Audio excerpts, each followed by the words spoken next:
लेकुराचे हित वाहे माऊलीचे चित्त, ऐसी कळवळ्याची जाती करीला भाविन प्रीती, पोटी भार वाही त्याचे सर्वस्व ही साही, ऐसी कळवळ्याची जाती करीला भाविन प्रीती, तुका म्हणे माझे तुम्हा संतावरी ओझे, तुका म्हणे माझे तुम्हा संतावरी ओझे, ऐसी कळवळ्याची जाती करीला भाविन प्रीती विठाला।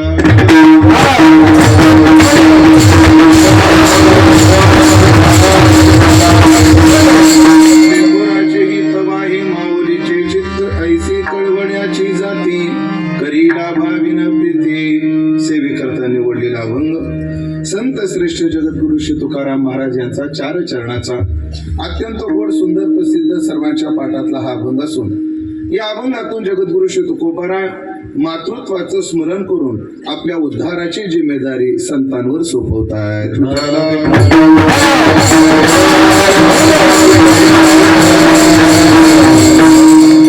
परम पावन भगवान कानिपनाथाच्या या पावन भूमीत, आदिशक्ती माता माहुटा देवीच्या पावन भूमीत, शांती ब्रह्म श्री एकनाथ महाराज यांच्या पावन भूमीत, श्री क्षेत्र आपल्या ससे आपलं निवडुंगा या गावात उपस्थित सर्व भाविक सज्जन वैष्णव गुणीजन महाराज मंडळी तथा ससे पाटील परिवार यांचे आप्त इष्ट सगळे सोयरे यांच्या सन्माननीय उपस्थितीमध्ये आज आपण चिंतनात प्रवृत्त आहोत।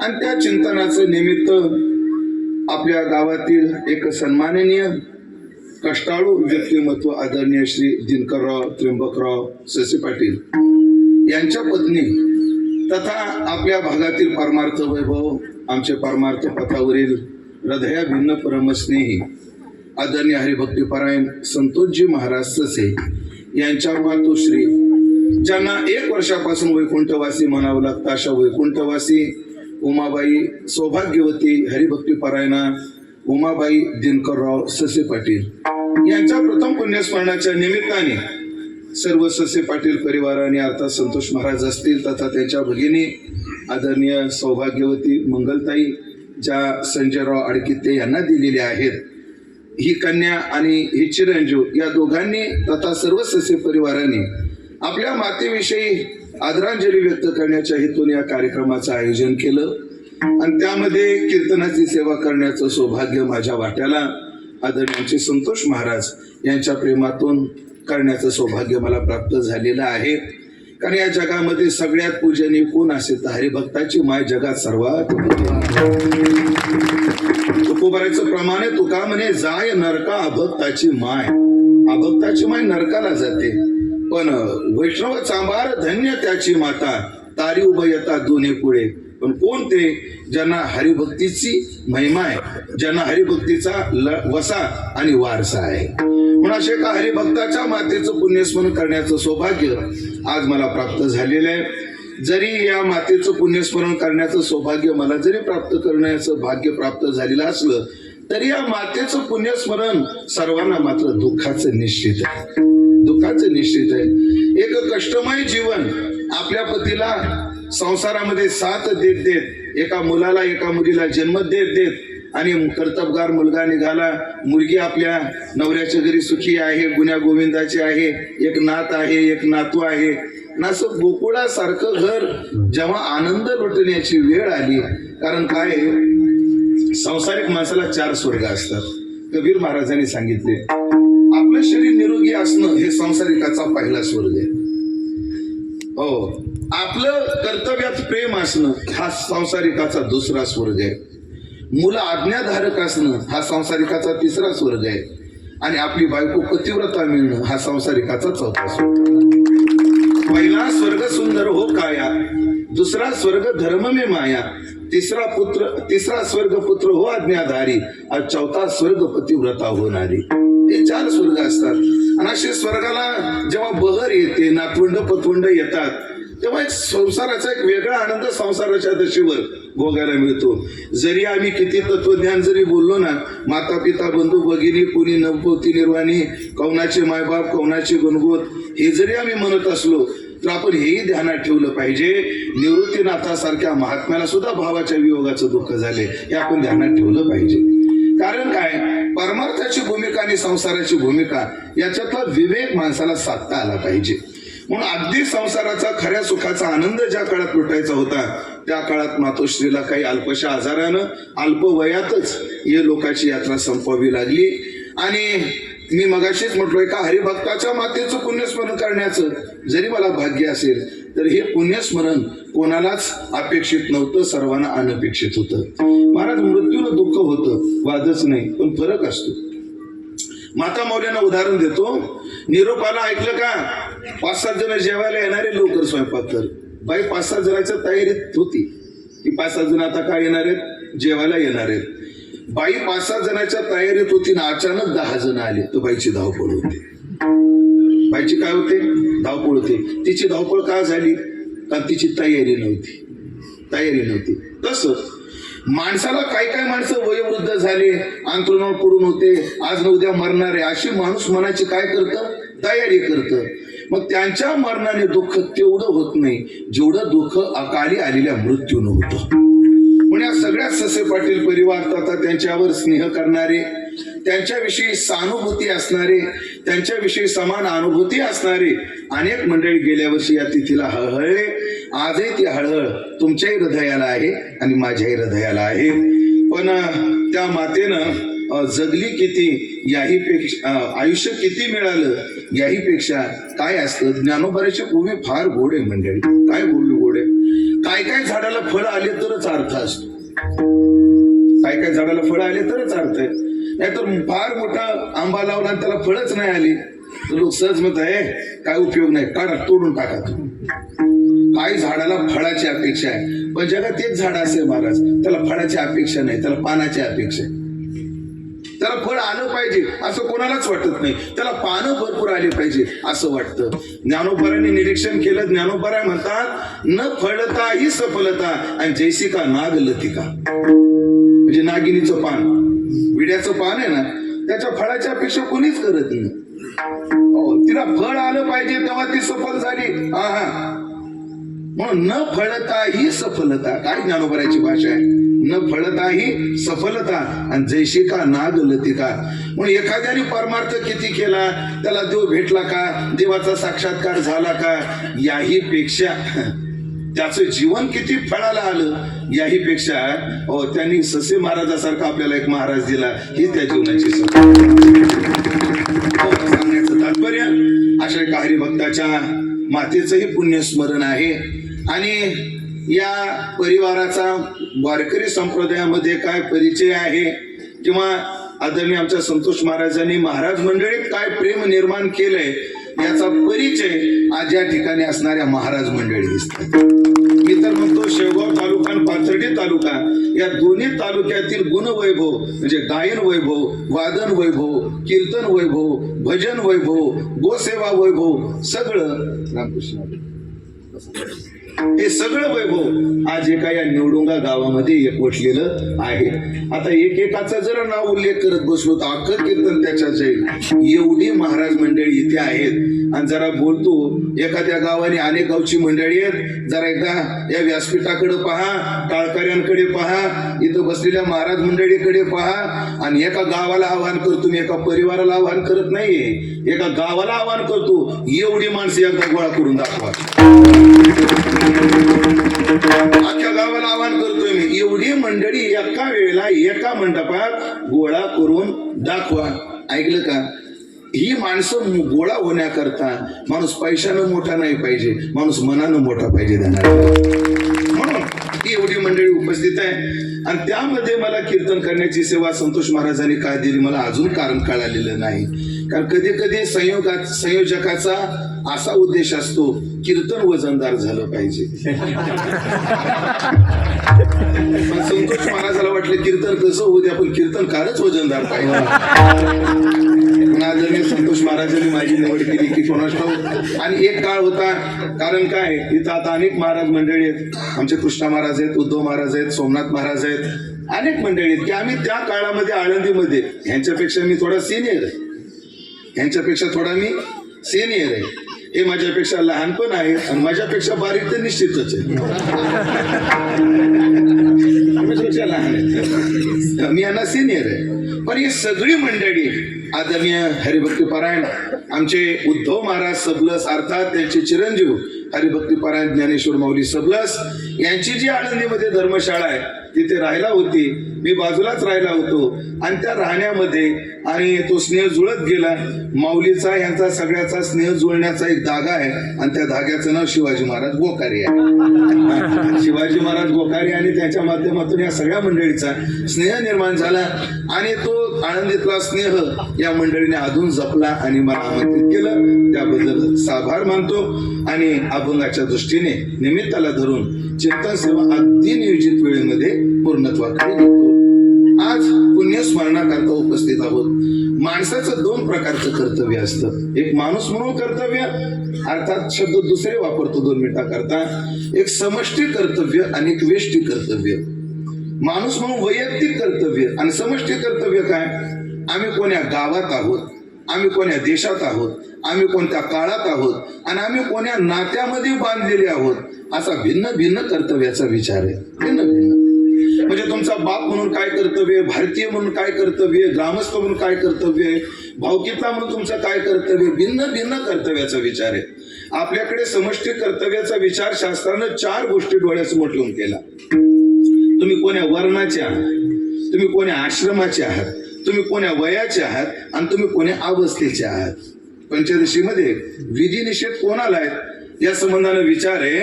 वर्ण आश्रम वय अवस्था अभिमान यस्य विद्यते तस्य सर्व निषेधाष्ट विधया सकला अपि.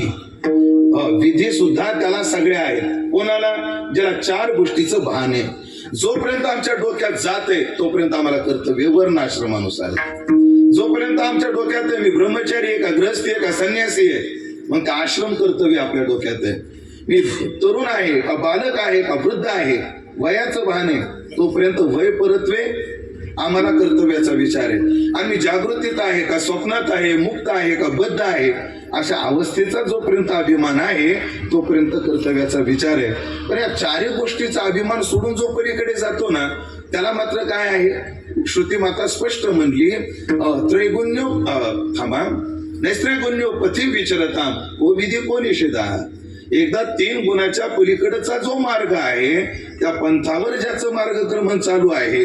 ज्ञानोबाराय म्हटले घटाच्या खापरिया घटभंगी फेडलिया मदा काशा पैस्या झालेची ऐशे तैसी देहबुद्धी जाई जे आपण पियाटू होय ते तर आन काय आहे ते नवीन येणे थोर बोधलेपणे जयासी गादीही असणे पार्था तुम्ही म्हणे गुणातीत.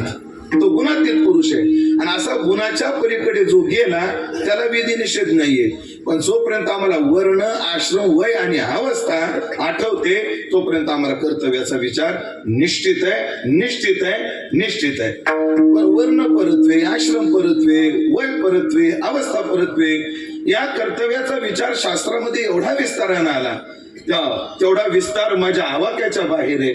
आणि जेवढा विस्तार मी आकलन केलाय जेवढा मी त्याच्यातलं वाचन जेवढी माहिती आहे गीतेच्या आधारानं आपल्याला सांगायला तेवढा वेळ नाही. पण एकच वाक्य सांगतो. आज सगळ्या कर्तव्याचा विचार 2 मिनिटं बाजूला ठेवा.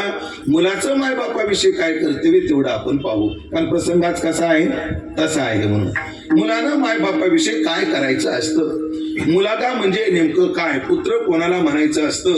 पुत्राची पुत्रता कशात आहे? पुत्राचं कर्तव्य कशात आहे? ऐकलं का? माणूस म्हणून जन्माला येणं त्या मानानं सोपं पण आपलं मनुष्य पण सिद्ध करण्याकरता फार कष्ट आहेत आणि फार अवघड आहे. हे बोलू का? वारकरी होणं सोपं आहे पण वारकरीपणा टिकवणं अवघड आहे. वारकरी व्हायला काहीच लागत नाही महाराज.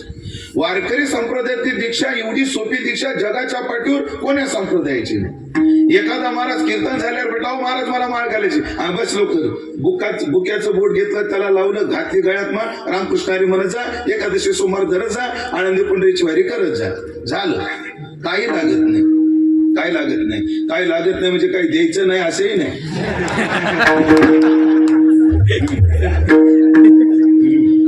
शास्त्रानं असं म्हटलंय आचार्यस्य प्रियम धनम आवृत्य प्रजातंतु माम विवच्छेत्सी. याचा अर्थ काय? आपण गुरुकडून ज्ञान घेतलं तर त्यांना आवडणारी दक्षिणा द्यावी आणि गुरु परंपरा चालवावी. हे 2 कर्तव्य असतात वेदानं म्हटलंय. पण हरी महाराज कृत, त्रेता, द्वापार, कली 4 युगामध्ये असा नियम होता. पहिल्या 3 युगात गुरुला आवडणारी दक्षिणा दिली पाहिजे. गुरुला विचारलं पाहिजे, गुरुजी मी तुम्हाला काय दक्षिणा देऊ. पण आपल्याकडे इतिहास आहे कोणाचा? कृतयुगामध्ये कौत्स्याचा दृष्टांत आहे आपल्याकडे. कौत्स्य की जो वर्तंतु ऋषीला त्याने विचारलं की मी तुम्हाला दक्षिणा काय देऊ. आपल्याकडे आहे ना कृतयुगात ती कथा, ही दसऱ्याला आपण ती कथा सांगतो. हो, पण आज ती कथा सांगून दसऱ्याच्या भांडवल फोडीत नाही मी आज थांबवतो. वर्तंतु आणि कौत्स्य याची कथा आहे ती कृतयुगातली. त्रेतायुगामध्ये एवढं स्पष्ट उदाहरण माझ्याकडे नाहीये, पण पुढे द्वापार युगामध्ये सुद्धा भगवान कृष्णाने सांदीपन ऋषीकडे ज्ञान घेतल्यानंतर गुरुला विचारले मी तुम्हाला काय दक्षिणा देऊ. पण कलियुगात तसं नाही म्हटले. कलियुगात असं आहे, गुरुला दक्षिणा दिली पाहिजे हे विधान आहे, पण गुरुला विचारून दिली पाहिजे तुम्हाला काय पाहिजे आणि तुम्हाला पाहिजे ते मी देतो असं विधान कलियुगात नाही. कारण शास्त्रालाही माहितीये की कलियुगातले गुरु काय मागतील याचा नियम नाही. याचा नियम नाही. एका गावाला सप्ताह लावतो मी, एका गावाला. आता ते महाराज माऊलीलाही माहिती नाही, सगळ्याला माहिती. ते महाराज कीर्तनात नाव नाही सांगत, हे नसताना कॅमेरा नाव बी सांगितलं असतं ते घ्यावं लागत त्याला, बाकी काही नाही. आम्ही गावाला सप्त्याला गेलो. ज्या महाराजाकडे राहत होतो त्यांनीच आम्हाला तिथं सप्त्याला पाठवलं. सप्त्याच्या 4थ्या दिवशी त्या महाराजाचं कीर्तन होतं आणि ती बाई काय करायची, पूर्ण काढ, पडदे काढ, झुमरं काढ आणि पेटीत घालू लागली. मी म्हणलं ताई, लोक महाराज लोक यायचं असतं नाही लावतात तुम्ही काढता का. आणि महाराज रोजचा महाराज जगला नाचा महाराज जगला आहे म्हणजे झुंबर पाहिले की म्हणते येईल त्याच्यापेक्षा लाभ लोक ठेवलेलं अवघडे कलियुग आहे. पण दक्षिणा दिली पाहिजे. जाऊ द्या, मला सांगायचं काय, मला तात्पर्य काय सांगायचं की आचार्यस्य प्रियम धनम इतकी सोपी आहे. बुका लावा, गळ्यात माळ घाला, झाला वारकरी. वारकरी होणं सोपं आहे, पण वारकरी पणा टिकवणं फार अवघड आहे, अति अवघड आहे. त्याच्यासाठी असं जाऊ द्या, पुढं बोलतो. तात्पर्य तसं मुलगा म्हणून जन्माला येणं सोपं आहे, पण मुलगा मी यांचा आहे या कर्तव्याचा निर्वाह करणं फार अवघड आहे. काय काय करावं लागतं मुलाला? मुलाला मायबापाविषयी काय काय करावं लागतं आमच्याकडे पुराणांमध्ये वर्णन आहे. देवी भागवतामध्ये श्लोक आहे की त्रिधीर पुत्रस्य पुत्रता, या 3 गोष्टीतच पुत्राची पुत्रता आहे. 1 मिनिट घेतो, फक्त वाईट वाटू देऊ नका कोणीच. 2 मृदंगाचार्य वाजवत आहेत, हे गायक मंडळी गात आहेत, मी कीर्तन करतोय. बोलू महाराज, आपण वाजवतो म्हणजे उपकार नाही करत, तुम्ही गाताय म्हणजे उपकार नाही करत, आणि मी कीर्तन करतो म्हणजे उपकार नाही करत. मग तुम्ही वाजवता म्हणजे काय करता? आम्हाला वाजवता येतं हे सिद्ध करताय. हे गातायत म्हणजे काय करतायत? आम्हाला सुस्वरामध्ये गाता येतं हे काय करताय? सिद्ध करताय. मी कीर्तन करतो म्हणजे काय करतोय? मला पण कीर्तन थोडकं मोडकं करता येतं हा सिद्ध करण्याचा प्रयत्न करतो. जेव्हा मृदंगाचार्य मृदंग वाजवतात, गायनाचार्य गायन करतात, कीर्तनकार कीर्तन करतो, हा उपकार करत नाही. मी गायक वादक कीर्तनकार आहे हे सिद्ध करत असतो. तर तो मुलगा जेव्हा मायबापाची सेवा करतो, मायबापाचं पुण्यस्मरण करतो, तेव्हा तो मायबापावर उपकार नाही करत, मी यांच्याच पोटी जन्म घेतला हे ते सिद्ध करत असतो. आम्ही यांच्या पोटी जन्म घेतला हे सिद्ध करण्याकरता मुलाला 3 गोष्टी कराव्या लागतात. मी तुम्हाला तो देवी भागवतातला श्लोक सांगणार होतो. हो, 3 गोष्टी कराव्या लागतात. कोणत्या 3 गोष्टी आहेत? जीवतो वाक्य करणात, मृता हे भुरी भोजनात, गयायाम पिंडदानाष्ट, त्रिधीर पुत्रस्य पुत्रता. याच्यामध्ये पाठभेद आहे. कोणता पाठभेद आहे? मृता हे भुरी भोजनात आणि प्रत्यब्दी भुरी भोजनात असा पाठभेद आहे. पण पाठभेदाला अडचण नाही येत, अर्थाला काहीच अडचण येत नाही. पण पहा, जीवत्व वाक्य करणार, मुलानं मायबाप जिवंत आहे तोपर्यंत मायबापाचं ऐकलं पाहिजे, अर्थात मायबापाची सेवा केली पाहिजे. त्यानंतर मायबाप ज्या दिवसाला गेले त्या दिवसाला धरून दरवर्षी अन्नदान केलं पाहिजे. प्रत्यब्दी भुरी भोजनात, प्रति अब्दी, अब्द म्हणजे वर्ष, आणि प्रति अब्दी म्हणजे दरवर्षी. किंवा दुसरा पाठभेद घेता, मृत आहे, मृत म्हणजे मेले, आहे म्हणजे दिवस, मृत आहे म्हणजे मृत जे त्या दिवसाला गेले. ज्ञानोबाची ओवी ना, माता पितर मरणे अंकित जे दिवस, त्या दिवसाला धरून दरवर्षी अन्नदान केलं पाहिजे. त्रिभीर पुत्रस्य पुत्रताना पहिली गोष्ट काय? जीवतो वाक्य करणार. मायबापाची सेवा करा. दुसरं काय करा, दरवर्षी त्यांच्या निमित्तानं घडल तेवढं अन्नदान करा. आणि तिसरी गोष्ट, गयायाम पिंडदानाष्ट, गयादी तीर्थावर पिंडदान करा. गयादी, गयादी फक्त गयेत नाही, तुम्ही ज्या तीर्थात जाल त्या तीर्थामध्ये पितरांचं स्मरण केलं पाहिजे.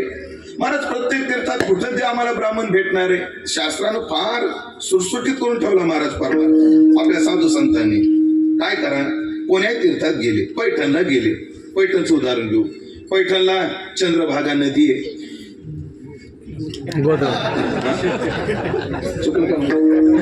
काय वापस आहे का नाही बाबा, फायदा काय करावं. कोण्या तीर्थात गेल्यावर आधी त्या तीर्थाच्या स्नानाला जाताना विधी आहे, त्या तीर्थाच्या काठावर जाऊन दर्शन, पाय डोकं टेकून दर्शन घ्यायचं आहे. कोणाचं? त्या तीर्थाचं. आज सगळ्यात आधी त्या तीर्थाची क्षमा याचना करायची. हे तीर्थराजा, आज मला तुला पाय लावावा लागतो. असंच काय करावं, आधी नमस्कार करावा. कोणाला? तीर्थाला. मग म्हशी जशा पाण्यात जाते तसं जाऊन आधी तीर्थाचं दर्शन घ्या. तीर्थात दर्शन घेतल्यानंतर, तीर्थात प्रवेश केल्यानंतर तीर्थात पाय उचलून टाकायला परवानगी नाही. असा पाय उचलून टाकायचा नाही तीर्थामध्ये. आपण एकदा का गोदावरी मैयात प्रवेश केला तर असा घसरत पाय न्यायचं, घसरत जायचं. किती पाण्यात जायचं? नाभी एवढ्या पाण्यात जायचं. नाभी एवढ्या पाण्यात जाऊन गंगेचा उगम ज्या दिशेला आहे, मग ती पूर्व असो, पश्चिम असो, दक्षिण असो, नाही तर उत्तर असो, गंगेच्या उगमाकडे तोंड करायचं. हो, आणि मुसलवत स्नान करायचं. मुसलवत स्नान सांगितलं तीर्थात. मुसलवत म्हणजे काय? मुसळ जसं पाण्यात बुडून वर येतं तसं खाली डुबकी मारायची, वर यायची. लोक तिथं वा वा असे असं वाटतं मुंडकं धरावं तर वाळतोच गुतावं त्याची. तीर्थाची मर्यादा ठेवत नाहीत महाराज. कसं स्नान करावं? मुसलवत स्नान सांगितलं. मुसळ जसं इथं केलं चालते, पण तिथं करून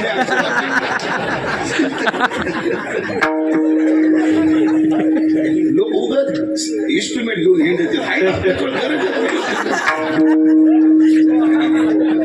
मुसलवत स्नान करावं. आणि बुडून वर निघाल्यानंतर गंगेच्या उगमाकडे तोंड करून गंगेचं पाणी हातात घ्यायचं, सगळ्या पितराचं स्मरण करायचं आणि सोडायचं.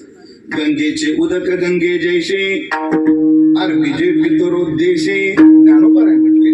गंगेचं उदक गंगेलाच व्हायचं, पण कोण्या उद्देशानं? पितराच्या उद्देशानं.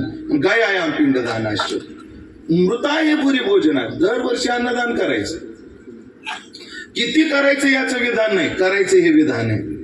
तुमची परिस्थिती जेवढी असेल तेवढं, घडेल तेवढं अन्नदान. मग तुम्हाला एका पात्राचं भाग्य असो. महाराज राजेंद्र दाजीच्या मुखातून तरी कथा मी अशी ऐकली की एका माणसाचं जेवण जरी करता नाही आलं तुम्हाला, विस्तवावर गुळाचा खडा टाका आणि पाणी फिरवा तरी पिंडदान होतं, तरी श्राद्ध होतं. राजेंद्र दाजीने कथा सांगितली पुराणातली. सांगण्याचं तात्पर्य, दरवर्षी अन्नदान करा मायबापाच्या नावाने. आणि तिसरं पहिलं सांगितलं, मायबापाची सेवा करा. त्याच्या पुढे बोलू का? कदाचित तुम्हाला पिंडदान नाही करता आलं तरी नका करू, करा. पण मी प्रधानता कशाला द्यायची याकरता सांगतोय, कारण शास्त्रानं पहिल्यांदा ते वापरलंय वाक्य, म्हणून ती प्रधानता देतोय. एका दिवस अन्नदान कमी करता आलं तरी चालेल. तुम्हाला पिंडदानाच्या करता एखाद्या तीर्थाला नाही जाता आलं तरी चालेल, पण माय बापाची सेवा मात्र जरूर करा. हो, जीवतो वाक्य करणार. त्यांचं ऐका. सेवा दोन प्रकारची असते. त्यांच्या शरीराला बरं वाटेल असं वागणं आणि त्यांच्या मनाला बरं वाटेल असं वागणं. काय काय? आणि खरं सांगा, मुलाकडून मायबापाची अपेक्षा शरीराला बरं वाटावं ही नाही, त्यांच्या मनाला बरं वाटावं ही आहे. म्हणून पहा, ज्ञानोबा तुकोबा देवाने आपल्याकडून पैशाची अपेक्षा नाही केली, त्यांनी शास्त्रानं जी वचनं सांगितली तसं जगा याची अपेक्षा केली. तसं शास्त्रानं शब्द वापरताना जीवत्व वाक्य करणार, त्यांची वाक्य ऐका, अर्थात त्यांचं मनोरथ ओळखून त्यांना प्रसन्नता होईल असं वागा. आणि ऐका ना, जो माणूस माय बापाचं ऐकत नाही हा टाका तो पुढच्या जन्मात बहिरा होतो. कशावरून? नाथाने बहिरा होण्याची जी जी कारण सांगितली ती मोजा. नाही संत कीर्ती श्रवणी आली, नाही साधू सेवा घडी गेली, पुढं पितृवचनाशी पाठ दिली, तीर्थे व्रते आसोनी त्या गेली, माता माऊली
जसं ऐकायला येत नाही तसं तसा आवाज वाढवावा लागतो.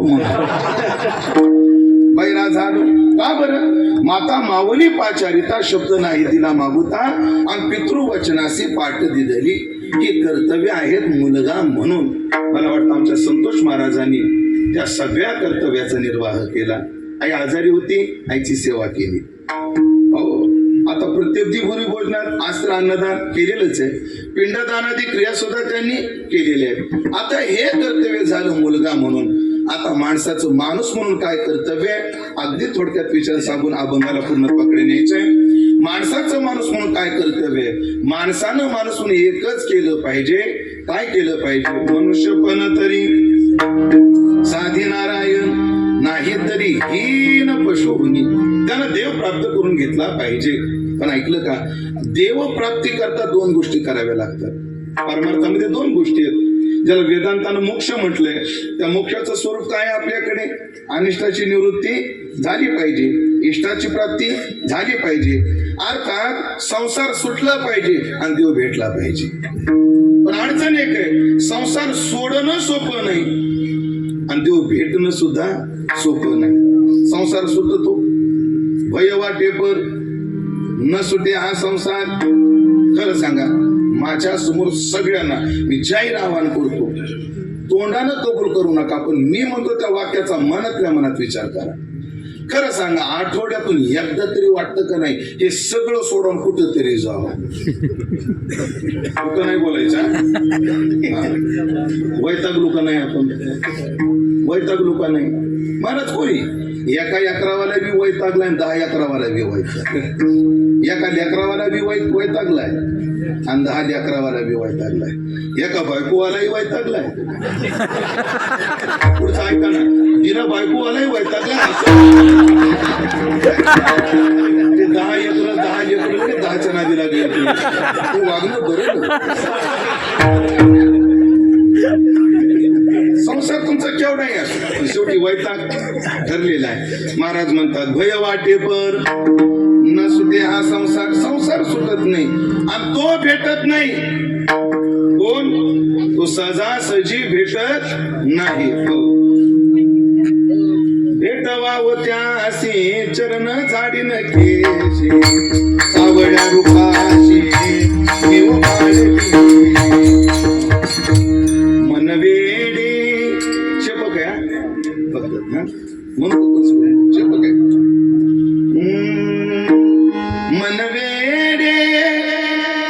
रमतची नाही मन वेडे रमतची नाही मन वेडे रमतची नाही मन वेडे रमतची नाही माझ कृष्ण भेट नाही गेले गेले गेले जाऊ दे दिवाळीचे सगळेच बार काय फसकन वाजत नाही मूळ स्वतः राहू मन वेडे रमतची नाही मन वेडे रमतची नाही माझ कृष्ण भेट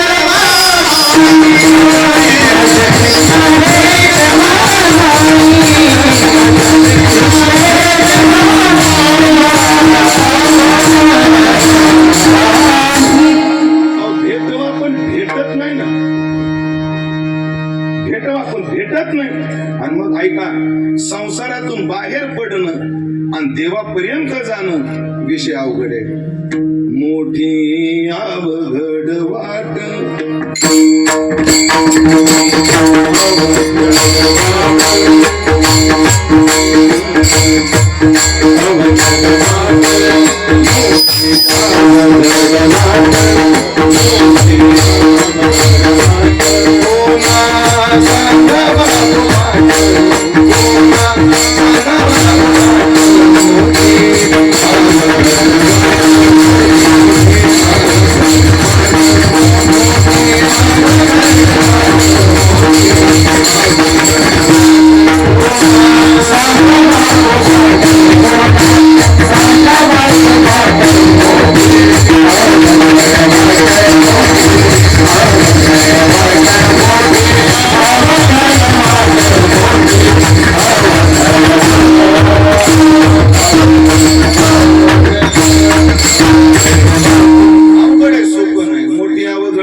दुर्गम पतस्तत्व वयो वदंती है ना अवघड वाटे कठीण वाटे भक्तिपंत बहु सोपा हे जरी प्रमाण आपल्याला माहित असलं भक्ती तो कठीण हे ध्यानात ठेवलं पाहिजे भक्तिपंत कठीण आहे लंबा पेड खजूर चढे तो चाके प्रेम रस गिरे तो चकनाचूर हे ध्यानात ठेवलं पाहिजे नारदानी फार सोपं म्हणजे सुटसुटीत करून ठेवलं रामाला नाराजी म्हणजे भक्ती सुलभ आहे वाद नाही पण अन्यास मात सवलत देऊ अन्याच्या मानाला सोपी तशी ती काय आहे अवघड आहे ए बाळा तुझं नाव काय चैतन्य चैतन्य 80 किलोचं पोतं हलकं का 100 किलोचं पोतं हलकं 80 किलोचं पोतं हलकं ना उचलतो का हलकं मला बाळा आता तू आता 80 तो काय म्हणला 80 किलोचं पोतं कसं आहे म्हटलं हलकं उचलायला काय हरकत आहे हलकं आहे म्हणलं हलकं आहे 100च्या मानानं हलकं आहे तसं ते बी जडच आहे तसं भक्ती सोपी आहे पण अन्याच्या तुलनेनं तशी ही सुद्धा अवघड आहे मग नियम आहे अवघड काम कोणाच्या तरी मदतीने करावी लागते एक माणूस वैरण काढायला गेला शब्द ऐकलं वैरण काढायला गेला आणि काय तंद्री लागली काय माहित वारकरी असले तर ज्ञानोबराचा अभंग आठवला असेल आणि दुसरा पुण्यात तर दोन तुम्ही लावणी आठवली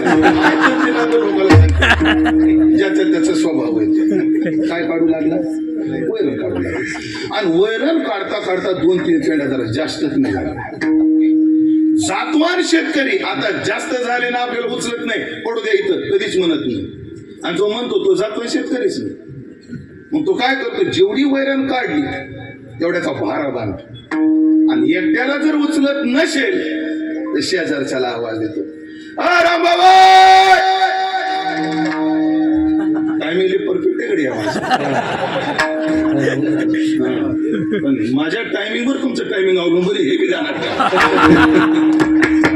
आणि मग एकट्याला उचलत नसलं की तो दुसऱ्याला काय करतो हाक मारतो मला मदत करायला या तद्वत मंडळी परमार्थामध्ये संसार सुटणं देव भेटणं अवघड आहे आपुल्या बळे तोडी माया जाळ ती जर ताकद नसेल करिता विचार तो हा दृढ संसार ब्रह्मादिका पार नुलंघवे सामर्थ्य स्वतःच्या ताकदीनं जर शक्य नसेल तर कोणाची तरी मदत घ्यावी लागते संसारात मदत करायला कोणी असेल, परमार्थात मात्र संसारातून बाहेर काढायला आणि देव जोडायला संतांशिवाय कोणी मदत करत नाही. दोन्हीला प्रमाण देतो तुम्हाला. तेथे कोणी सोडवी नाही का सद्गुरु वाचून. माता पिता बंधू बहिणी ही संसारात बी माणसं संसारात गुंतवतात का मोकळं करतात. उदाहरण देतो, एकदम छोटस उदाहरण देतो, 2च मिनिटात देतो. हो, तुमचं नाव काय? घनश्याम महाराज. महाराज लग्न झाले किती दिवस झाले? 22 वर्ष. घनश्याम महाराज, बरं झालं महाराज भेटले मला, कारण महाराज लोक विचारी असतात. घनश्याम महाराज, खरं सांगा, लग्नाला किती माणसं होते तुमच्या अंदाजे 22 वर्षापूर्वी? तू दिवसच आठवत नाही. 1000-1200 लोक होते. म्हणजे घनश्याम महाराज तुम्हाला संसारात गुतवाय 1200 आले होते. खरे का कुठे? आता मला सांगा महाराज, त्याच्यानंतर संसारात अडचणी आल्या, येतातच. संसार कोणाचा आहे असो, संसारात अडचणी आल्या तर त्यातलं कोण कोण सोडवा येत? कोणी येत नाही. मला सांगा, बायकोच्या तडाक्यातून सोडवाय काम येत नाही तर माईच्या तडाक्यातून सोडवाय काम येतील? तुम्ही फसले त्यांच्या बोलण्याच्या नादात, मी नाही फसलो. आता मला गुतवाय आली होती. काय काय लोकांनी अजून हात सोडला नाही. काय सांगतो तुम्हाला, आता वय का आमचं, अजून हात सोडला. हे सांगण्याजोगं नाही, पण आता आलं म्हणून सांगू का नको तुम्ही सांगा. 2 महिन्यापूर्वी मला फिरी काढली, आता काय चलो पाहुणं, तुम्हाला कळतं का काय? माझं वय 43 आहे, मग तिचं 39 आहे. ती तुमच्यासारखी थटली म्हणजे आता काय सांगा. त्यामुळे पाहुणे, माझं वजन 105 आहे, तिचं 98 आहे. सकाळी उठला डोक्यावर पडला, मी गाठ पटी काय रे मला तुला आता का म्हणलं काय? मी महाराज आहे, ती बी महाराज आहे.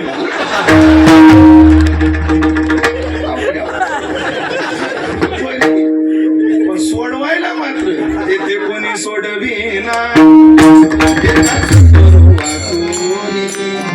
त्याच्याशिवाय सोडवायला कोणी नाही. उभी देतो एक आणि अभंगाकडे येतो. संसार ऐसा दारुण. संसार काय आहे? दारुण आहे.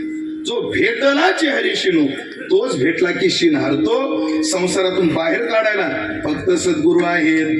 धाव धाव श्री गुरु राया, नाथांचा बोलले महाराज. काढी देवो निहात, शब्द लय गोड येतो पुढं. गुड तसे भवन दे माझी, याचा नकळे अंत. शिन मज बहु झाला, श्रमलो पाहत पाहत. यातून काढी वेगी तुम्हा श्री गुरु समर्थ. धाव धाव श्री गुरु राया, काढी देवो निहात. संसारातून काढायला तेच, आणि संताविन प्राप्ती नाही. हरिप्राप्तीशी उपाय त्यांच्याशिवाय पर्याय नाही. हे तुकोबारायांनी जाणलं, समजून घेतलं. आणि मग एक आहे, आपल्या उद्धाराचं ओझ कोणावर टाकावं. असे दुःख कोण हरिलं माझे, कोणा भार घालू आपुले ओझे. हा प्रश्न जेव्हा पडतो तेव्हा उत्तर एकच सापडतं, ते म्हणजे संत हा हे ओझ उचलू शकतात. व्यवहारातलं ओझ उचलायला लोक किती कामी येतात मला त्याची चर्चा करायची नाही. पण परमार्थातलं ओझ, उद्धाराची जिम्मेदारी फक्त संत घेऊ शकतात. जगद्गुरु तुकोबार आहे. आपल्या उद्धाराचं ओझ संतांवर टाकतात. आणि भाषा काय वापरतात? अभंगाचं शेवटचं चरण. कमने माझे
संसाराचं ओझं संतांवर नाही, देवावर नाही. काय वचन आहे तुकोबारायचं? तुकोबारा म्हणजे देवा होईल तो भोग भोगीना. आपलं दारिद्र्य आपलंही महाराज, आपल्या कर्माचं फळ आहे, त्याचा भार देवाला कशाला घालायचा? हो, मला वाटतं आपल्या दारिद्र्याचं, आपल्या कर्माचं ओझं हो मायांबावर आणि कानिपनाथा घालायला दर आमुष्याला लोक येतात. पण संत वाचन तसं नाही. कानिपनाथाची सेवा करायची, मायांबाची सेवा करायची, आजी जगदंबेची सेवा करायची, पण प्रमाण ऐका महाराज काय गोड आहे. होईल तो भोग भोगी ना आपुला, न घाली विठ्ठला भारत. हो, मला कधी कधी कसं वाटतं, एखादा जवळचे पाहुणे असतात. मला जी घटना पाहिलेली एकच मिनिटात सांगतो. त्या आठवाडी भागात आहे, बहीण अत्यंत गरीब आणि भाऊ अत्यंत श्रीमंत. मुंबईमध्ये तो मोठा क्लास वन ऑफिसर आणि बहीण मात्र पत्र्याच्या घरात. माझं कीर्तन होतं एका गावात आणि सहज ते म्हटले, महाराज आमची बहीण तिथे राहते, तिला तिची फार इच्छा आहे तुम्ही घरी यावं म्हणून. तिला जातो आणि मला त्या बाईला घरावर छप्र सुद्धा नीट नाही. पण मी तिथं गेलो, त्याच्याकडे जेवण केलं, आलो आणि मग तफावत पाहिली नाही. बहीण एवढी गरीब आणि भाऊ एवढा श्रीमंत. पण महाराज त्या बाईचं एक समाधान मला लय आवडलं, खूप आवडलं. मी सहज म्हणलं, ताई तुमचा भाऊ एवढा श्रीमंत, मग काय भावाला काय म्हणायचं नाही छपरा गिपराचं? अरे म्हणजे नाही महाराज, त्याची श्रीमंती त्याला, आपल्याला काय त्याची श्रीमंती, जसे तसं ते आपलंय. आणि ह्याला दुसरा मिळाला योगी आदित्यनाथ. योगी आदित्यनाथ कोण आहेत माहिती आहेत ना? डुडुळगावचे माजी सरपंच, सुसऱ्याचे म्हणून वडुल्याचे, बरं काय हरकत नाही. योगी आदित्यनाथ मुख्यमंत्री महाराज, आणि त्याची बहीण, माफ करा, त्यांची बहीण एका मंदिरासमोर बेलफुल विकून जगती महाराज. नरेंद्र मोदी त्यांचा वर रिक्षा चालवतो. काय चालवतो? रिक्षा चालवतो. असं तो मोठा. आपल्या कर्माचं ओझं दुसऱ्यावर नाही टाकायचं. होईल तो भोग भोगी ना आपुला, न घाली विठ्ठला भारतच. मग संतांवर ओझं कोणतं? खरा काळीच्या आता तुम्ही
शरणागती. शिष्यस्ते हम, मी तुझा भक्तही ही भाषा नाहीये.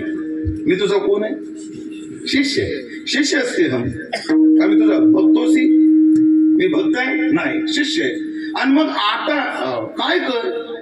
माझी अडचण ही आहे, कार्पण्य दोषोपहत स्वभाव पृच्छामी त्वं धर्म संमूढ चेता. आता मला पुढचं पद पाहिजे. यस श्रेयस सा निश्चितम गृहीतन, ज्याच्यात माझं कल्याण आहे ते तू पहा, मला ठरवायचा अधिकार देऊ नको. म्हणून गोमटे ते करा माझे, तुम्ही ठरवा माझं गोमट कशात आहे.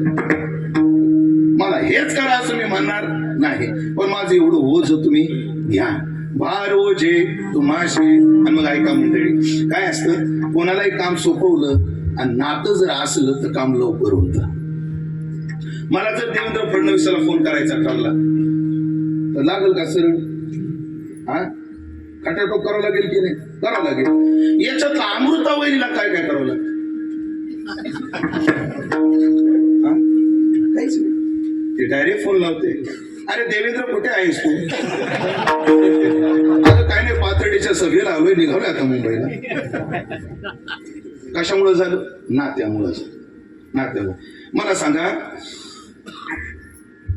आदित्य ठाकरेला उद्धव ठाकरेची भेट घ्यायला काय करावं लागतं? काय? सुप्रिया सुळेला शरद पवार साहेबांची भेट घ्यायला काय करावं लागतं? पार्थ पवारला अजित पवारची भेट घ्यायला काय करावं लागतं? श्रीकांत शिंदेला एकनाथ शिंदेची भेट घ्यायला काय करावं लागतं? सगळ्याची नावं घेतली बरं, पुन्हा मतदान कोण्या पंचायत सगळ्याची नावं घेतली. नातं असलं की काम जरा लवकर होतं. पण आपलं उद्धारच ओझ संतांवर टाकलं, पण नातं जोडलं पाहिजे. काय नातं जोडावं बरं, हा प्रश्न जेव्हा निर्माण झाला तर उत्तर ऐका, अगदी थोडक्यात सांगणार आहे, उत्तर ऐका. नाते दोन प्रकारची. अरे महाराज, काही पुरुष प्रकृतीचे नाते आणि काही स्त्री प्रकृतीचे नाते. चुलता, काका, मामा, भाचा, पुतण्या हे पुरुष प्रकृतीचे नाते. चुलती, मामी, काकी, बहीण, आत्या हे स्त्री प्रकृतीचे नाते. पण ऐका, पुरुष प्रकृतीपेक्षा स्त्रीची नाते नाजूक आहेत. पुरुषांपेक्षा नातं सांभाळण्यामध्ये स्त्रीचा हात खंडा आहे. हो, पण पुरुषांपेक्षा स्त्रीचं नातं नाजूक. मग स्त्रीचं नातं जोडू काहीतरी. कोणाशी? संतांशी. पण त्या स्त्रियांच्या नात्यात सुद्धा अनेक नाते जरी असले तर 3 नाते अजून नाजूक आहेत. कोणते? आई, बाई आणि ताई. बायकोचं नातं, बहिणीचं नातं आणि आईचं नातं. सगळ्या नात्यामध्ये स्त्रियाचे नातं नाजूक. ही माता मौल्याला लवकर कळते. 3 प्रकारच्या चाळणी असतात. धान्याची चाळणी, त्याच्यापेक्षा बारीक पिठाची चाळणी आणि त्याच्यापेक्षा बारीक सोजीची चाळणी.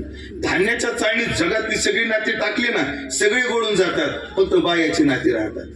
मग बायाची नाती पिठाच्या चाळणीत टाकली ना, 3च नाती शिल्लक राहतात, आई, बाई, ताई. बाकीची नाती गळून जातात. पण जेव्हा सोजीच्या चाळणीनं 3 नाती चाळली तर एकच नातं शिल्लक राहतं, ते म्हणजे आईच. हो पहा, तुम्ही संत, मी फार मोठा अभ्यासक विद्वान आहे असा माझा दावा नाही, पण जेवढं संत वाङ्मयाचं मी अवलोकन केलं, राम महाराज, सोमनाथ महाराज, हरी महाराज, योगेश महाराज, ज्ञानेश्वर महाराज, लक्ष देऊन माझं एवढं वाक्य तुम्ही सगळ्या महाराज मंडळीने ऐकावं अशी माझी विनंती आहे. आणि माझं जर चुकलं तर माझी दुरुस्ती सुद्धा करावी ही माझी विनंती आहे. बघा तुम्ही, सगळ्या संतांना जेव्हा देवाचं आणि संतांचं प्रेम समजावून सांगायचं असतं ना, तेव्हा एकाही संतांना बायकोचा दृष्टांत सापडला नाही. दृष्टांत फक्त कोणाचा सापडला? आईचा सापडला. मग जगात सगळ्यात महत्वाचं प्रेम जर देवा संतांचं असेल, त्याच्या खालोखाल देवाचं असेल, तर परमार्थानंतर संसारातलं सगळ्यात उंच प्रेम ते फक्त कोणाचे? आईचे. हो, आईचं प्रेम आहे. म्हणून या सगळ्या नात्यामध्ये नाजूक नातं कोणतं आहे? आईचं नातं आहे. पण तो कुमाराला वाटू लागलं की आपण नातं जोडावं. कोणाचं? आईचं नातं जोडावं. जोडलं सुद्धा महाराज सगळ्या संतांनी. हो, ज्ञानाबाई माझी अनाथाची माय,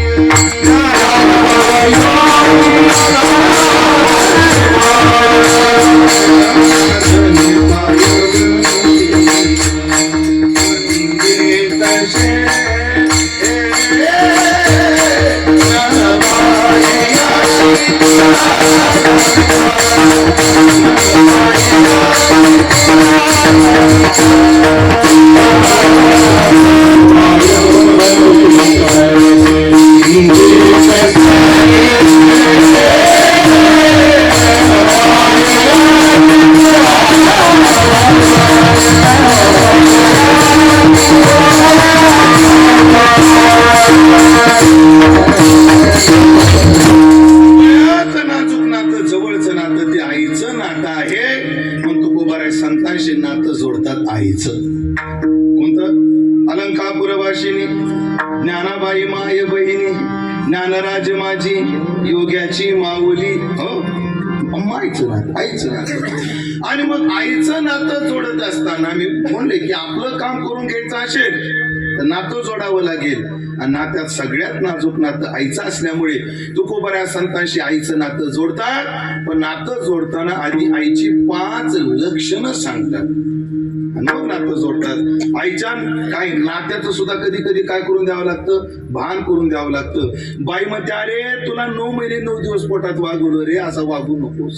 नात्याचं काय करून द्यावं लागतं, भान. अरे मारू नको, बहीण आहे ना ती, बहिणीसोबत असं कोणी वागतं का. नात्याचं सुद्धा काय करून द्यावं लागतं, स्मरण. कारण जग एवढं कृतज्ञ झालं, कलियुग एवढं वाईट झालं, लोकाला नात्याचं स्मरण राहिलं नाही. महाराज लई दिवस नाही झाले, कलियुगामध्ये 12व्या शतकात ज्ञानोबारायची भाषा पहा आणि आता 21व्या शतकातली आपली अनुभूती पहा.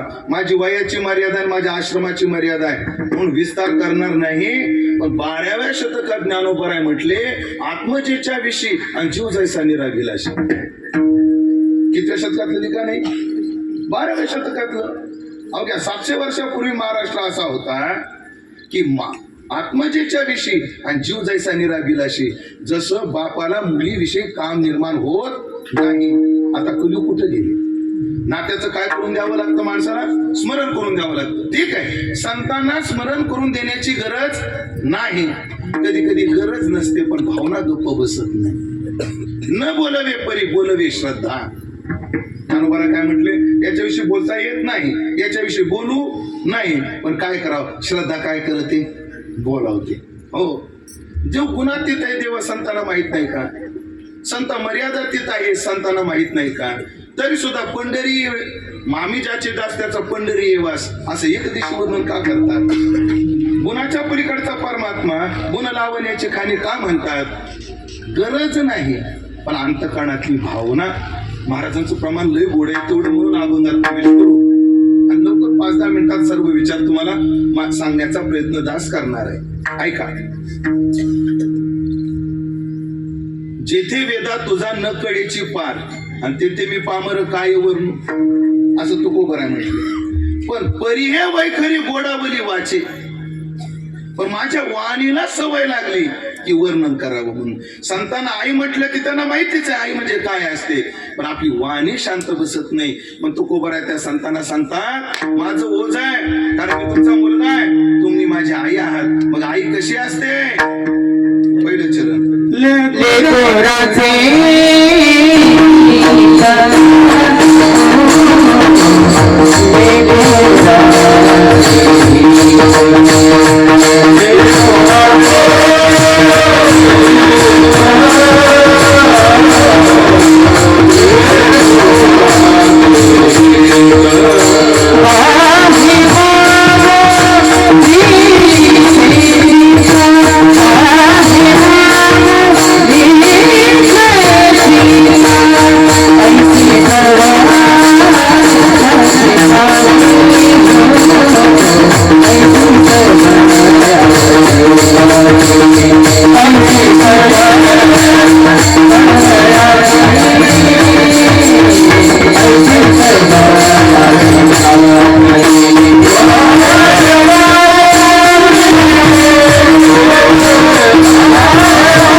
काय असते, आई असते.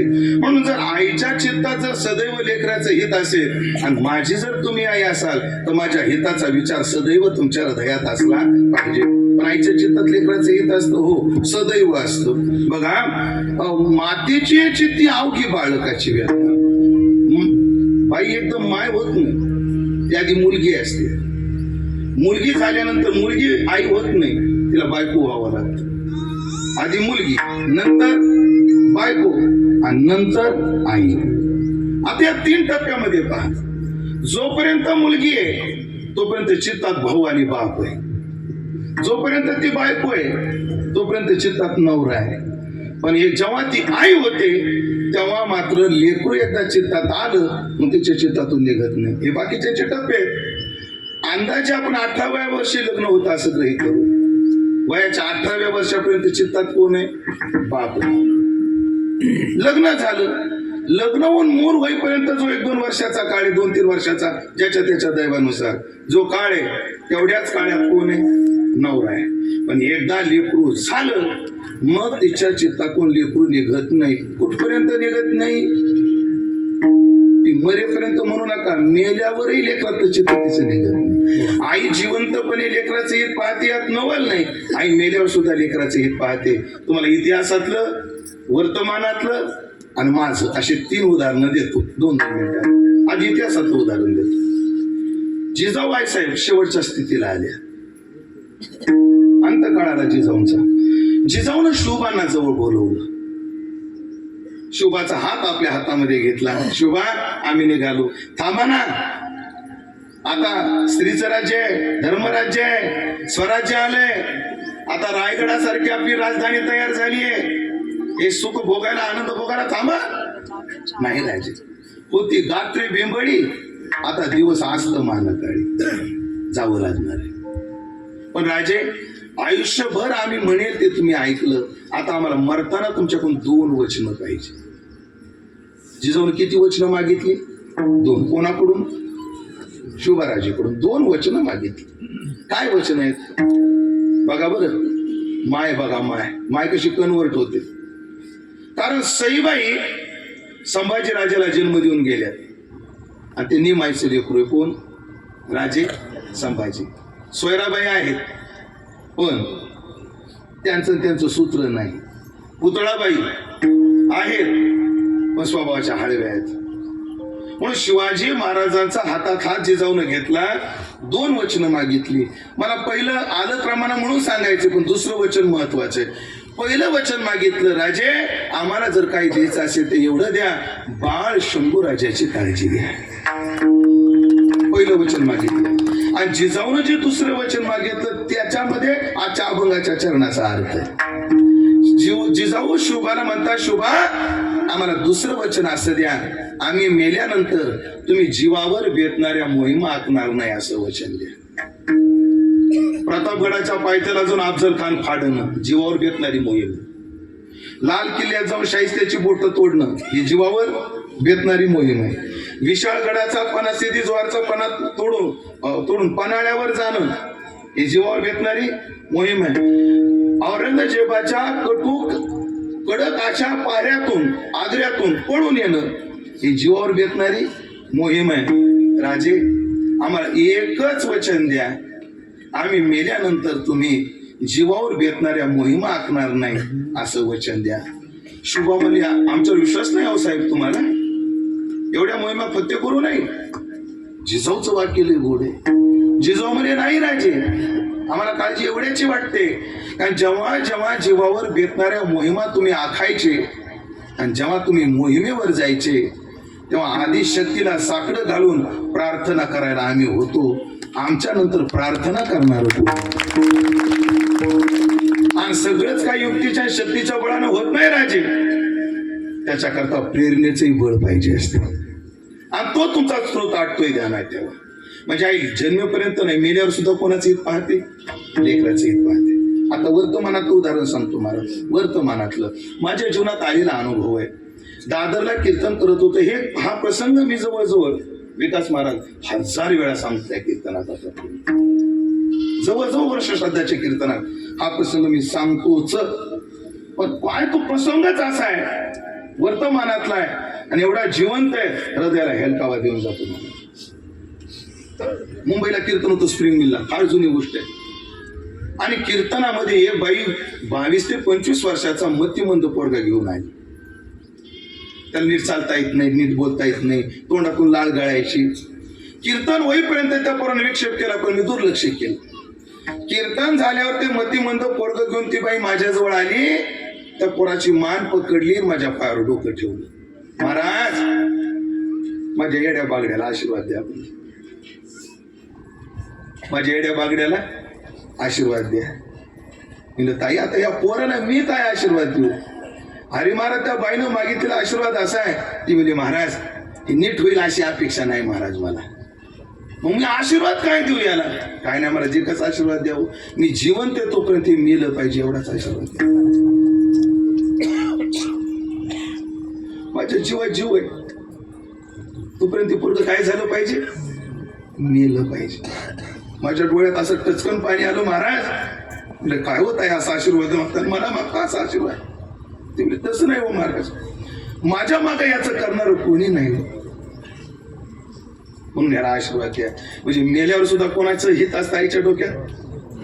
लेकराचं हित असतं. आळंदीतली घटना आहे महाराज, आळंदीत आत्ता वर्तमानातली. माऊली एक पोरगा बाईने आळंदीत आपल्या एका महाराजाकडे आणून ठेवला. कोणाच्या वाट्याला असं दुःख येऊ नये महाराज. ती बाई तमासगीर आहे, त्या पोराची माय तमाशात नाचते. तिला अपघातानं पोरग झालं, पण ज्याच्याकडून झालं त्याला टाकून दिलं, तो गेला निघून. ते लेकरू आता 7वी 8वीला गेले महाराज. 7वी 8वीला ते पोरग गेले आणि त्या बाईनं त्याला आळंदीमध्ये एका महाराजाकडे आणून ठेवलंय. आणि त्या बाईला नाचल्याशिवाय काय नाही, पर्याय नाही. पण मी म्हणून कोणाच्या वाट्याला असं दुःख येऊ नये. तिच्या छातीला होल पडलंय महाराज, तिलाही नाचता येत नाही. आता तिला या पोराशिवाय कोणी नाही आणि या पोराला हिच्याशिवाय कोणी नाही. आणि तिच्या छातीच्या तिच्या हृदयाला काय पडलंय? होल पडलंय. ती रोज सप्लिमेंट खाऊन गोळ्या खाऊन नाचते आणि थोडेफार पैसे जमा झाले की आळंदीला येते महाराज. आणि इंद्रायणच्या घाटावर बसवून त्या महाराजाला फोन लावते, महाराज माझ्या लेकराला घेऊन या ना. ते महाराज म्हणले ताई तुम्ही या ना संस्थेवर. नको महाराज मी नाही. आई किती त्याग करते बघा महाराज लेकरा करता. ते म्हणले नाही हो महाराज मी नाही येत. का? जर तुमच्या गल्लीत कळालं हे पोरग नाचणार नीच आहे, माझ्या लेकराला कोणी नीट बघणार. तुम्ही पोराला घेऊन कुठे या? आळंदीत या, आपलं घाटावर या. आणि ते महाराज त्या पोराला घेऊन आले. हातातले पैसे त्या महाराजाच्या हातात देते. पाकिटातले पैसे आधी निघायच्या आधी डोळ्यातलं पाणी गळ्यापर्यंत तिच्या. हातातला पैसा त्या महाराजाच्या हातात देते आणि त्या महाराजाला म्हणते, महाराज माझ्या लेकराला वाजवता नाही आलं तरी चालेल, गाता नाही आलं तरी चालेल, फक्त माझ्या मागं माझ्या लेकराला जगता आलं पाहिजे. ही माय माझ्या लेकराला नाही मला शिकवायचं, फक्त माझ्या मागं काय करता आलं पाहिजे, याला जगता आलं पाहिजे. म्हणजे माय मेल्यावर सुद्धा कोणाचं हित पाहते? लेकराचं हित पाहते. आता मी माझा अनुभव सांगतो. माझी माय हरी महाराजाला, योगेश महाराजाला, माऊलीला, विकास महाराजाला माझी आई चांगली माहिती. माझी आई आहे ना 5 भावाची बहीण आहे, 4 दिराची भाऊजाई आहे. पण एवढ्या मोठ्या परिवारातले असून सुद्धा महाराज माझ्या आईला रस्त्याच्याकडे, माझ्या माय बापाला रस्त्याच्या कडेच्या पाईपामध्ये संसार करावा लागलाय. आता तिच्या आशीर्वादाने चांगले दिवस आले महाराज, खूप चांगले दिवस आले. तिनं कष्ट केले, भयान कष्ट केले. म्हणजे आमच्याकरता तिनं काय कष्ट केले आम्हाला माहिती. आज कोणताही कार्यक्रम चांगला असला, मला 2 बहिणी आहेत, एक सख्खी आणि एक सख्याच्या पुढची आहे. हरी महाराजाला माहिती, कर्जुल्याची ताई आमची, एक सख्खी आणि एक सख्याच्या पुढची 2 बहिणी आणि 2 भाऊजाया.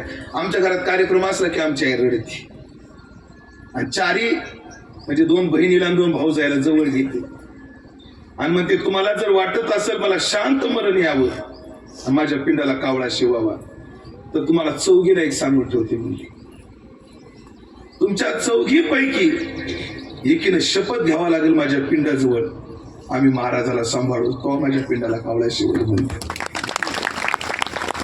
भावनाने भाबडी व्हायची. आपल्याला सांभाळणारा देव आहे, आपल्याला समजणारा समाज आहे, सगळं आहे, पण माहिती माय असते. पण सदैव लेकराचं हित जिच्या चित्तात आहे ती आई असते.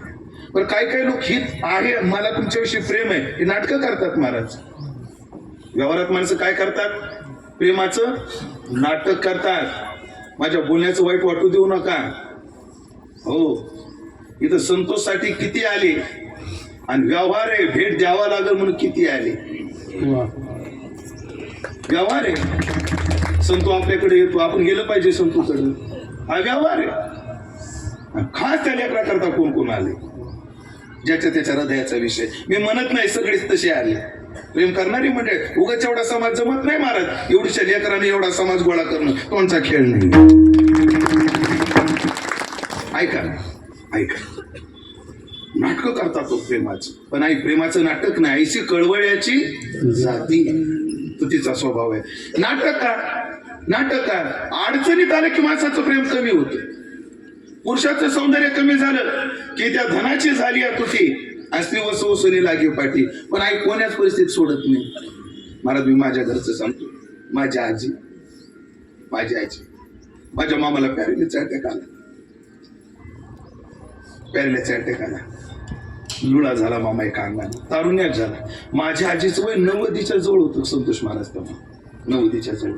तिला डोळ्यानं दिसत नव्हतं. हातापायात टाकून आजी पाहिली, तुम्ही पाहिली. पण महाराज तिला जर म्हटलं ना तू आळंदीला राहा, माझ्याकडे ये, चल पंढरपूरच्या वारीला ये, तेवढ्या वयामध्ये कदाचित आमच्या मामीच्या मागं उद्योग आहे, तिला लक्ष द्यायला वेळ नाही. पण आमची आजी काय करायची माहिती का, नको रे बाबा पंढरपूरला आल्यावर याचं कसं होईल. महाराज मरेपर्यंत माझ्या लंगड्या मामाची सेवा तिनं केली. आणि मरायच्या दिवशी माझ्या मामाच्या अंगावरचे 2 बादल्या कपडे धुतले, कपडे वाळवायला गच्चीवर गेली, पाय निष्ठून दगडावर पडली गेली. मला माय सांगायची, व्यवहारातली माणसं नात्याला विसरतात, पण तिचा स्वभाव असल्यामुळे कोणाच प्रसंगात लेकराला विसरत. आईशी कळवळ्याची जाती, करी लाभावी न प्रीती. माय काहीच अपेक्षा करत नाही. मी जातीवाचे बोलत नाही. कृपा करून माझ्या बोण्याला जातीचं वळण देऊ नका कोणीच. हे मराठा समाजाचं एक काळ असा होता, या समाजानं टाकलेले कपडे खालचा समाज घालत होता. चला भारत स्वतंत्र आहे, संपन्न आहे, संविधानावर जगणार आहे. आज सगळ्याला चांगले दिवस आले. उपकार आहेत आपल्या जुन्या राजकीय नेत्यांची, वाद नाही. पण वरच्या समाजाचे कपडे टाकले की खालच्या समाजाला घालावे. माझी आई मुस्लिम समाजाच्या बाहेर टाकून दिलेल्या साड्या जोडीत होती ना, अंग चाकत होती. त्या महाराजाची माय, त्या महाराजाची माय. लोकांनी मुसलमानाच्या बाहेर टाकून दिलेल्या साड्या धांड म्हणायच्या जुन्या बाया, त्याला ती मधातून शिवायची आणि घालायची. आजची स्थिती अशी आहे, एक भाऊ वकील आहे आणि खूप चांगली प्रॅक्टिस आहे त्याची. एक भाऊ टेम्पो चालवतो, मी महाराज आहे. आज तिनं जर ठरवलं रोज एक नवीन साडी नेसायची, ती नेसू शकते. पण महाराज अडचण आहे की ती कधी मागतच नाही. आणि मला बी प्रश्न पडतो, महाराज तिला मी काय देऊ आता. मी तिला 15 तोळ्याचा दागिना देऊ शकतो. आज सोनं जरी 1.5च्या जवळ गेलं तर कष्ट करून मी काय करू शकतो, 15 तोळ्याचा दागिना देऊ शकतो. पण तिनं आम्हाला सांभाळण्याकरता जे शरीराचा नासुडा केलाय, ते शरीर तिला देऊ नाही शकत. काहीच अपेक्षा नाही. करी लाभावीनं प्रीती, पोटी भारव आहे. आई लेकराचा भार किती दिवस वाटते, 9 महिने 9 दिवस. चुकीचं आहे तुमचं. लेकरू जन्म लग्न झालं की म्हाताऱ्या बाया सांगतात, बाई असं खायचं नसतं, तसं खायचं नसतं, तोंड सांभाळायचं असतं, गर्भधारणा लवकर होत नाही. एकदा तिला गर्भ राहिल्यावर सुद्धा बाई हे खाऊ नको, ते खाऊ नको, भार चालू झाला. पोटात बी भार, इथंही भार. लेकरू जन्माला आलं, बाई तिखट खाऊ नको, लेकराला संडास लागल. आंबट खाऊ नको, लेकराला सर्दी होईल. पुन्हा भारच. आता तरी संपला का नाही. माझ्या उजव्या हाताला जो 500 ते 700 बाप आहेत, त्याच्यापेक्षा 1000च्या जवळजवळ तुम्ही बाप आहेत. खरं सांगा, तुमच्या पोरानं जर काही गुन्हा केला, तुम्ही पोराला बोलता का त्याच्या माईला बोलता? खरं सांगा. अजून ती पोटी भार वाहे, ती पोटात भार वाहते. माझी माय आहे ना, तिचे पुढचे दात खोटे आहेत. आकाची पुढचे 4 दात खोटे, ओरिजिनल नाहीये. आणि ते का नाहीयेत त्याचं कारण आहे का, आमचे वडील थोडे स्वभावानं कडक. जे हातात पडल ते फेकून मारायचं. पाण्याची कळशी होती महाराज पितळाची आमच्या घरात, एवढी. आणि ती कळशी घेऊन तात्या दादा निघाले पूजेला देवघरात. आका स्वयंपाक करू लागले, मी बसलो होतो. आणि वडील माझ्यावर चिडले आणि पितळाची घागरच फेकून मला मारली वडिलांनी. पण लेकराला लागली तर लेकराला कुठतरी लागल. म्हणून माझी माय आडवी झाली ती घागर माझ्या आईच्या दातावर लागली, तिचे तारुण्यातच 3 दात पडले केवळ मला सांभाळण्याकरता. पोटी भार वाहे हो, त्याचे सर्वस्वही साहे. लेकराचा काय काय सहन करते. खरं सांगा, आपण लहानपणी कसे होतो नाही ना, आपल्याला किती सहन केला असे सगळं सहन करते. एकच उदाहरण, कीर्तन संपलंय माझं नाशिकला. बरं, एकही उदाहरण मी वाचलेलं सांगत नाही, सहसा माझी पद्धती आहे. तुम्ही जर मला मुलींना मारायचे कुठे, मी या क्षणाला प्रत्येक घटनेच्या ठिकाणी तुम्हाला नेऊ शकतो, दाखवू शकतो. नाशिकला गेलो, द्राक्ष बाग होती आणि द्राक्ष बागाच्या कडेला एक म्हातारी हातामध्ये केसाचा एवढा बुचका घेऊन रडत होती. मी माझ्यासोबत त्या गावचा पोलीस पाटील होता. तुम्हाला नाणे काय झालं? म्हातारी म्हणजे काय सांगू दाद्या, मला भाऊनं मारलं रे. किती मूर्ख माणसं या जगात. म्हातारे मायचे केस मारणारे आहेत पुरे या जगात. निष्ठुरांचा हातच कसा उडतो कोण असतो, एवढे केस उपटले. तो पोलीस पाटील होता. तुम्हाला नाणे फक्त संध्याकाळी आणि एक शब्दाला तक्रार कर, बघतोच त्याच्याकडे. आतापर्यंत नाणी बोलू लागली, पण तिच्यातली आई जागी झाली. आई म्हणली, तुला कळालं तर कळालं, कोणाला सांगू नको, तोडील नाही तर ठेवील. माय तो अजून आईने काय सहन करायचं. गुरु रे पांडुरंग महाराज घुले, त्यांचा नातू लहान होता आणि त्यांची सुनबाई लेकराला जीव घालता घालता आडवं पडली, झोपली. झोप लागली, लेकराला खाऊ घालता घालता मला त्या लेकरानं संडास केली. ती संडास घरात पांघरली आणि ते संडास घ्यायचं मायच्या तोंडाला लावायचं. कोण? ते लहान लेकरं. कशाचा वास आला, गार काय लागून ती जागी झाली. पाहती तर सगळं तोंड भरलंय, घर भरले, लेकरू भरले. पण माय न ती माय माय तिने आधी लेकरू धुतलं मग तोंड धुतलं, हिला माय म्हणते. याला म्हणतात त्याचे सर्वस्व ही साहे. अशी माय असते आणि अशा मायचं नातं तुमचं माझं असल्यामुळे माझ्या उद्धाराचं ओझं तुम्ही घेतलं पाहिजे आणि माझा उद्धार केला पाहिजे.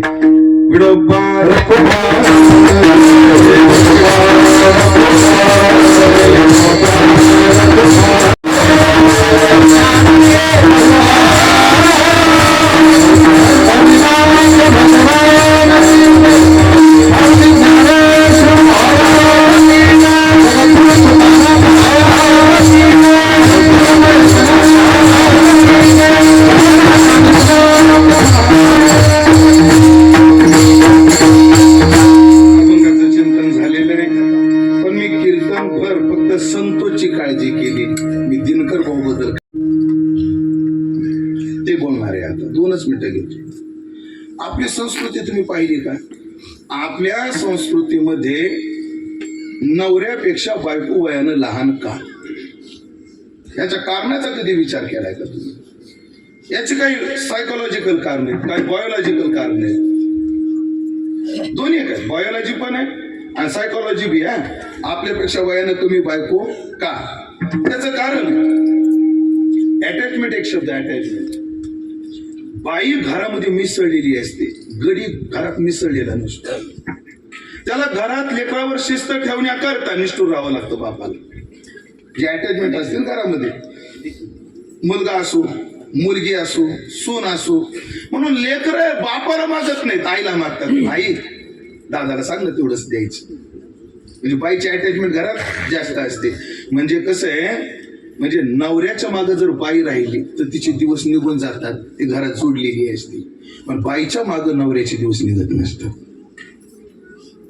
त्यातली त्यात एक तर बायको नसावं आणि असली तर मरेपर्यंत साथ असावं. ह्या वयात बायको जाणं. आणि एक सांगतो तुम्हाला, मी ब्रह्मचारी आहे, तुम्ही ग्रहस्थी आहेत. पुरुष आणि बायकोचं नातं, आपलं पती पत्नीचं नातं केवळ शरीर सुखापुरतं नसतं, त्या आधाराचं असतं. पण ज्या वयात बायकोचा आधार पाहिजे त्या वयात दिनकररावची काय गेलेली, बायको गेलेली. ज्या काळात बायकोचा काय पाहिजे, आधार पाहिजे, त्या काळात बायको गेलेली. काय असतं, माणसाचं वय झालं ना, अशा काही अडचणी असतात, पुढच्या लेकीला सांगता येत नाहीत आणि पुढच्या लेकाला सांगता येत नाहीत, तर फक्त बायकोजवळ सांगता येतं.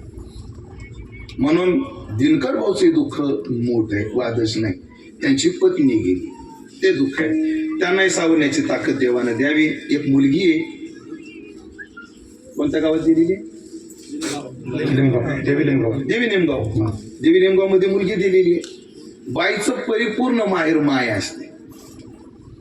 बाईचं माहेर बाप ठीक आहे, पण पूर्ण माहेर कोण असतं? माय असते. कारण सोळी बांगडी करता बाई येत नाही. मग मुलीचं नाव मंगल आहे ना? हा, मंगल तुझं काय चाललंय?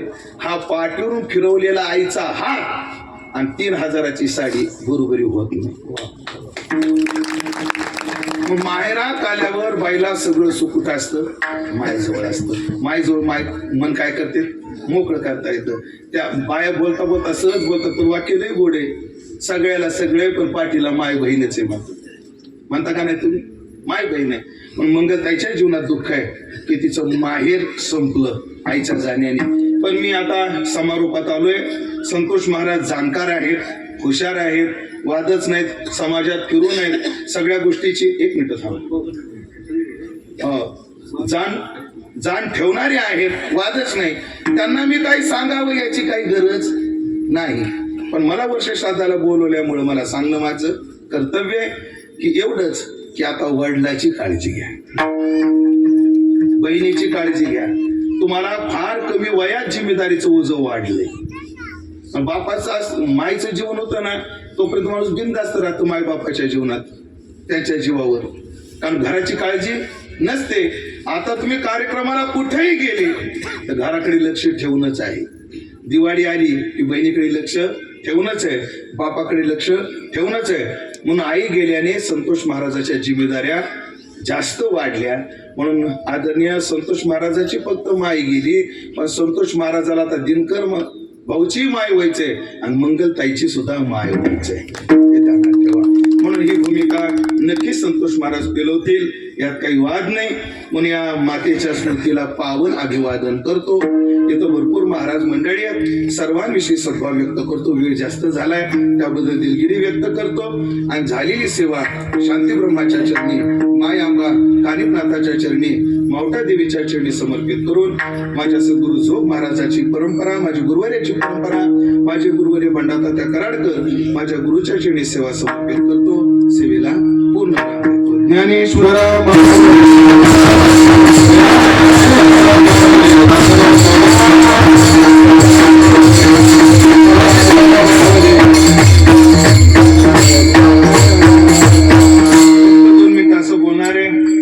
माझे गुरुबंधू आहेत म्हणून मी बोलतोय असं मुळीच नाही, पण त्यांच्या कार्याचं कौतुक केलं पाहिजे, तेवढंच खरंय. 2 गुंठे जमीन 10 एकर जमीन असणाऱ्याला 2 जनावर जड आहेत, पण गुंठाभर जमीन नसताना आमच्या हरी महाराज 200 ते 300 गाई सांभाळतात. पैठणच्या तळ्याजवळ मारवाड्याची गोशाळा आणि गाळामध्ये गायी अडकल्या महाराज. जेसीपीने गायी उपसल्या आणि एकेच दिवशी 45 गाया आल्या आणि आल्याबरोबर रात्यात 2 गायी मेल्या, पण राहिलेल्या 43 गायी जीव लावून आमच्या हरी महाराजांना सांभाळल्या. माझी सगळ्यांना विनंती आहे, आपल्याला माय आणि माय नंतर गाय आहे, ध्यानात ठेवा. माय जशी तशी गाय पण आहे. मी तुम्हाला म्हणणार नाही त्यांना पैसे द्या, त्यांना जाऊन पैसे द्या, तुम्ही लगेच पैसे गोळा करा आणि त्यांच्या गोशाळेला द्या, असं चुकून सुद्धा म्हणणार नाही. पण एक नक्की म्हणे की तुमच्याकडे जर चारा असेल, गोशाळेला चारा द्या. तुमच्याकडे वेळ असेल, आठवड्यातून 1 दिवस जाऊन तासभर का होईना तिथं त्याच्या गोसेवेला मदत करायला जा. मला त्यांची आई आहे, पॅरेलाइज झाल्या आईला, तरी सुद्धा वडील 80 पेक्षा जास्त आहेत. हो, काय लोक म्हणतात की गोशाळा का महाराजांना घरच गोळा केलं. अरे घर का गोळा केलं? कामाला लावलेली माणसं येतात, निघून जातात, मग त्या गायची सेवा कोणी करायची? ते म्हातारा मायबाप आहेत महाराज, पण 80च्या प्लस आमच्या दादांचं वय, पण एवढ्या म्हातारपणी ते गायची काय करतात? सेवा करतात. त्यांच्या आईला पॅरेलाइज झाला तरी सुद्धा फरकटत्या हाताने सगळ्या लेकराची आणि गायची सेवा करतायत. मी म्हणत नाही तुम्ही पैसेच द्या, पण जर लक्ष द्या आणि जर चारा तुमच्याकडे असेल तर चारा द्या. तुम्हाला आणून महाराज आमच्याकडे चारा पण आम्ही आणून देऊ शकत नाही. तुम्ही आम्हाला कळवा, जेवढा शक्य असेल तेवढा आम्ही नेऊ, पण सगळ्याच नेणं शक्यही नसतं. माणूस बळ लागतं, खर्च लागतो, एवढ्या गायच्या सेवेतून वेळ काढणं शक्य नसतं. पण आपण ते लक्ष द्यावं अशी सगळ्यांना विनंती करतो. सेवेला पूर्णविराम देतो.